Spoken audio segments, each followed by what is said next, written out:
Ibu, bapak, saudari, saudara, rekan-rekan muda, dan adari sekalian dimanapun kalian berada, bertemu kembali dengan saya Romo Tino SSCC di dalam catatan pesiarah.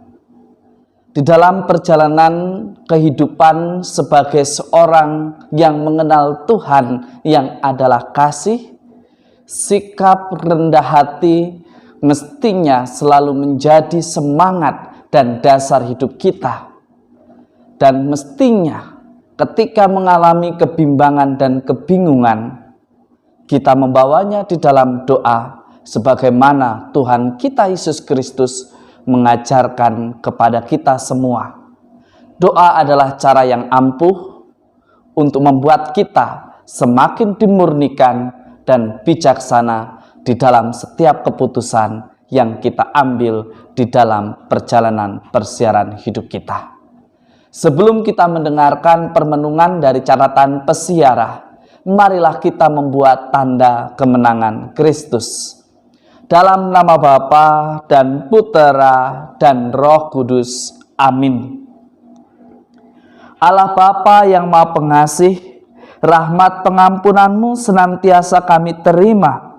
Semoga kami pun semakin rendah hati untuk berani meminta maaf dan mengampuni sesama kami, supaya terwujudlah kasih sejati di dunia ini sebagaimana yang Engkau rencanakan di dalam persiaran hidup kami, demi Kristus Tuhan dan pengantara kami. Amin. Ibu, bapak, saudari, saudara, rekan-rekan muda, dan adari sekalian yang terkasih di dalam Yesus Kristus. Di dalam bacaan pertama, dalam surat pertama, Rasul Paulus kepada jemaat di Korintus mengajak saya pribadi untuk merefleksikan. Seringkali Anda, saya, serta kita semua menuntut suatu keadilan dari sesama kita manusia. Bahkan seringkali karena mengatasnamakan keadilan, kita tidak lagi mengenal diri kita sebagai murid Kristus dan sebagai orang beriman.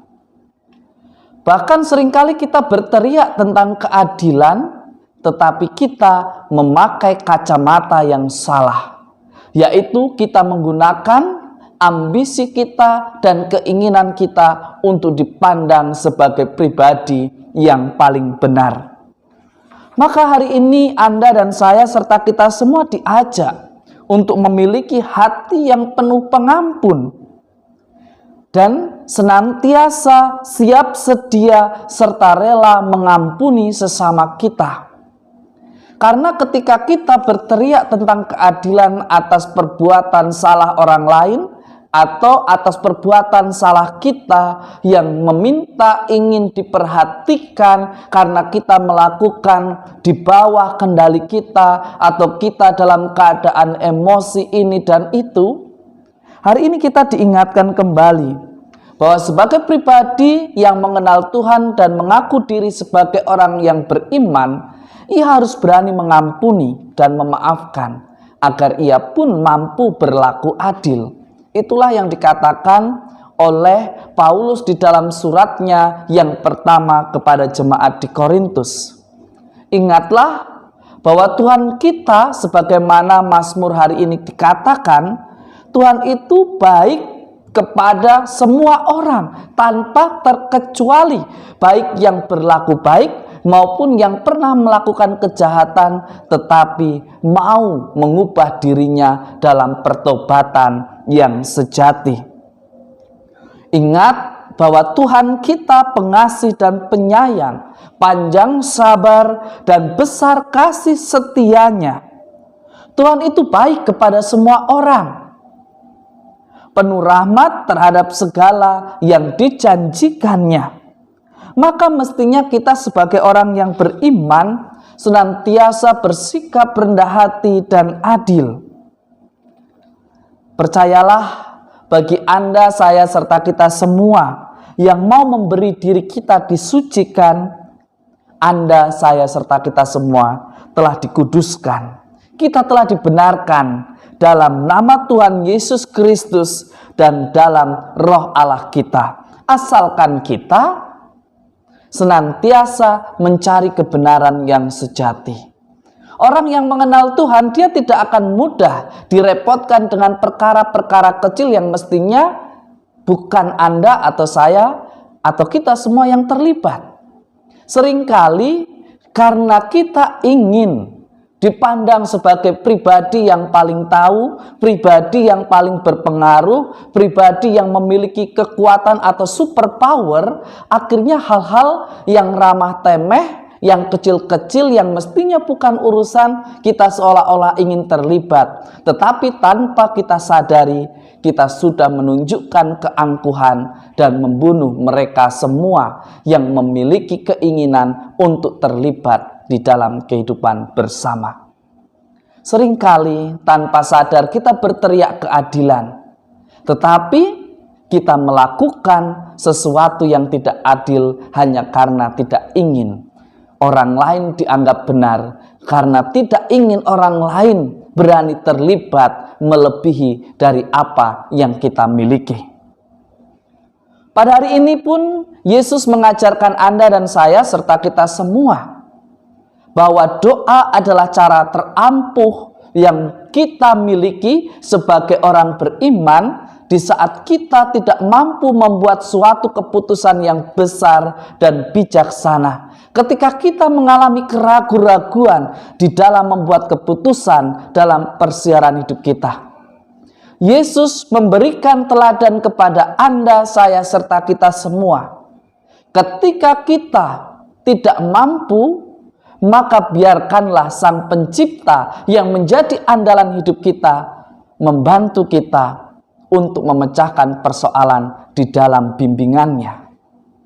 Seringkali kita di dalam pelayanan mengejar kuantitas, mengejar hasil, mengejar sesuatu supaya Anda dan saya dipandang sebagai orang yang paling berjasa, orang yang paling dibutuhkan, orang yang paling serba tahu dan dianggap sebagai orang yang memiliki semua jawaban ketika ada persoalan. Tetapi hari ini Yesus mengajarkan kepada Anda, saya, serta kita semua harus berani mengakui ada kekurangan di dalam diri kita, ada ketidaksempurnaan kita sebagai seorang manusia, dan mestinya selalu bersikap rendah hati dan di dalam doa membiarkan Tuhan mengutus Roh Kudus-Nya menerangi setiap keputusan dan langkah kita, agar semuanya sungguh menjadi sempurna adanya seturut rencananya di dalam tugas, tanggung jawab, dan perutusan kita di dalam menapaki persiaran hidup di dunia ini. Jangan kita menjadi pribadi yang angkuh. Jangan merasa bahwa apa-apa semuanya berjalan berkat saya. Kita diajak untuk dewasa. Di dalam kacamata iman, mestinya kita tidak berteriak keadilan jika kita tidak mau atau tidak mampu berlaku adil. Berlaku adil berarti mau mengakui kesalahannya. Berlaku adil berarti mau memaafkan dan menilai bukan dengan kacamata sendiri, tetapi dengan objektivitas dan rencana Allah yang sungguh indah dan tepat pada waktunya. Semoga berkat Tuhan senantiasa melindungi dan memberkati kita semua, Bapa dan Putera dan Roh Kudus. Amin. Yesus menghendaki sebuah bukit.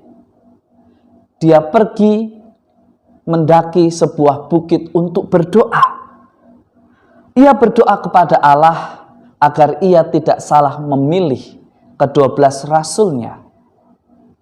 Tuhan Yesus yang adalah Tuhan mengajarkan bagaimana kita sebagai manusia bertindak dan bertingkah laku di hadapan yang maha tinggi. Selalu bersikap rendah hati, membiarkan Roh Kudus berkarya dan memimpin setiap langkah hidup kita agar semuanya sungguh sesuai dengan rencananya. Jangan kita angkuh, jangan kita sombong, karena sikap itu justru membuat kita semakin jauh daripadanya dan banyak orang menjadi terluka karena keputusan kita. Selamat beraktivitas, Tuhan memberkati. Amin.